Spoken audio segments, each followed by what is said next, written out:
हमारे साथ में डिप्टी सीएम ब्रजेश पाठक जी हैं। सर, जिस तरह से अखिलेश यादव थर्ड फ्रंट की बात कर रहे हैं, नीतीश कुमार जी को, ममता बनर्जी, इन सबको लेकर किस तरह से आप देखते हैं? देखिए, थर्ड फ्रंट का भविष्य हम लोगों ने 89 से देखा है। जब बीपी सिंह ने सरकार बनाई भ्रष्टाचार के खिलाफ, तो कई दलों को जोड़ा बनी। फिर आफ्टर देन तीसरा मोर्चा बना। तीसरे मोर्चे की सरकार 3 महीना, 90 दिन, 6 महीना, 4 महीना, इससे अधिक नहीं चल पाई। उसमें देवगौड़ा जी भी हो गए, आदरणीय गुजराल जी भी हो गए और एक और सीनियर व्यक्ति हुए।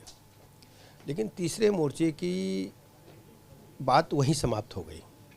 जहाँ तक उत्तर प्रदेश के परिप्रेक्ष्य में हम देखें, उत्तर प्रदेश राज्य में समाजवादी पार्टी की अराजकता, गुंडई, माफियावाद, बहु बेटी की इज्जत आबरू खतरे में, खेत मकान दुकान को लूटना और एक परिवार को आगे बढ़ाना प्रदेश की जनता ने अपनी आँखों से देखा है।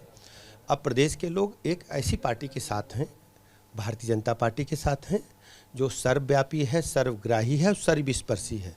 आदरणीय प्रधानमंत्री नरेंद्र मोदी जी का जो नारा है, सबका साथ, सबका विकास, सबका विश्वास, हम उस आधार पर आगे बढ़ रहे हैं और गरीब आदमी, आम आदमी के जीवन स्तर में बदलाव लाने का काम हुआ है। इन 70-75 वर्षों में क्या आप सोच सकते हैं गरीब आदमी को पक्का मकान कोई दे पाया? घर घर नल योजना, जल जीवन मिशन, इसी बुंदेलखंड में समाजवादी पार्टी के शासनकाल में ट्रेन से पानी आया था, आपने खबरें दिखाई थी। घर घर जल मिल रहा है, लोगों को शुद्ध जल मिल रहा है। सबको पता है कि ज़्यादातर बीमारियां पीने के पानी से होती हैं। 5 लाख तक का निःशुल्क इलाज, शौचालय, दोपहर में अगर बहू बेटी को कहीं पेट खराब हो जाए तो क्या होता था, लोग भूले नहीं हैं। आदरणीय प्रधानमंत्री नरेंद्र मोदी जी ने गरीब आदमी के जीवन स्तर में बदलाव लाने का काम हुआ है।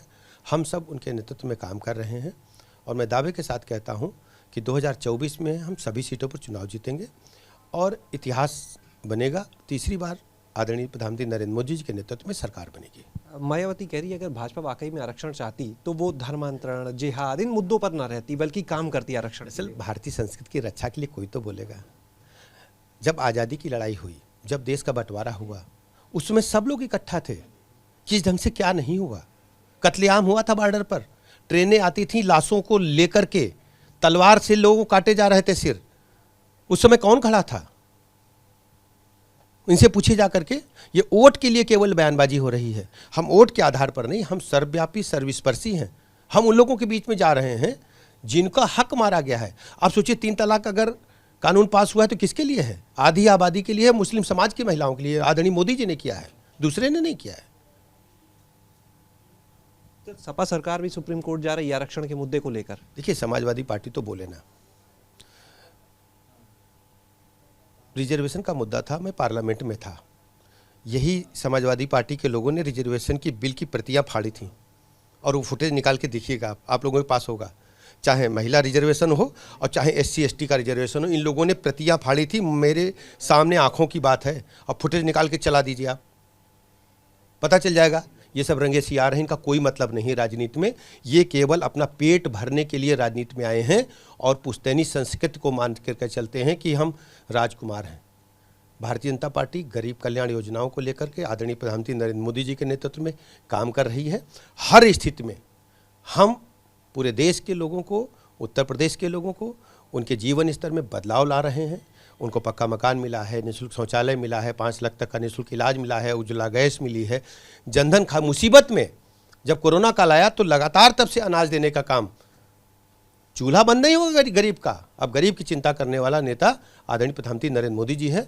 दूसरे ने सोचा ही नहीं कि गरीबों के हक उनको मिलने चाहिए।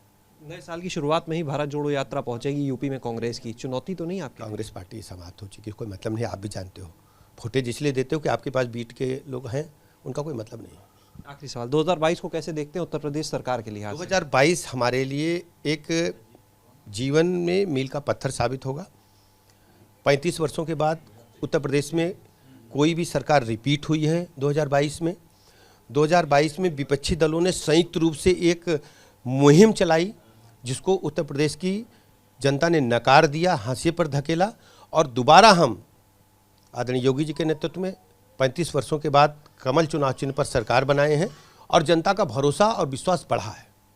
बहुत शुक्रिया। तो ये थे हमारे साथ में डिप्टी सीएम ब्रजेश पाठक जी, जिन्होंने कहा कि विपक्षी तो आरक्षण के मुद्दे पर बात ही ना करें, चाहे समाजवादी पार्टी हो चाहे बसपा, वो सिर्फ और सिर्फ जनता का ध्यान भटकाने के लिए इन मुद्दों को उठाते हैं।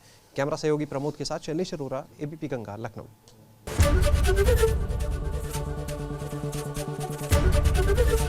एबीपी गंगा, खबर आपकी, जुबान आपकी।